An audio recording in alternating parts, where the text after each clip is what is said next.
mabilis po siya mag-charge.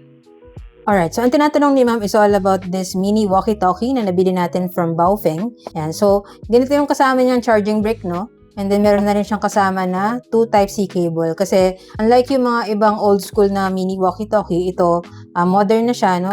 So ang kanyang charging port is Type-C na. Ayan. Tapos meron din siyang port for earphone as well as yung mic. Tapos, nandito sa kabila yung kanyang push-to-talk button, yung monitoring button, tsaka yung kanyang emergency light or yung kanyang flashlight. Yan, nag-blink din siya. So, free na yung kanyang antenna and then meron na rin siyang free na lanyards for both devices. Meron din siyang free na clip kung gusto niya siyang lagyan ng clip sa likod. And then, para magamit nyo siya, no, make sure lang na pareho sila naka-power on. And then, meron kasi siyang 16 channels. So, dapat pareho kayo ng channel na gagamitin para makapag-connect kayo. So, for example, ito nasa 9. 9. And dapat itong isa, nasa 9 din siya.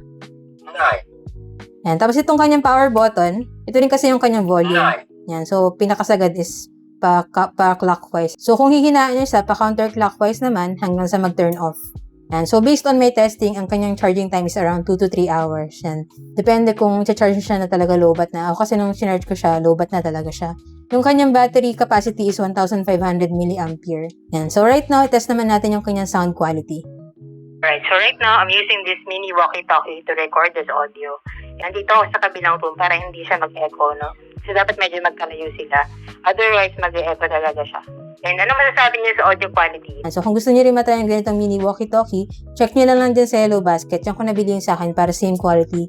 And legit store din yung mapagbilan nyo. So, yun lang. Sana nakatulong tong video. And if you have any other questions, just let me know in the comments. And follow for more tech content.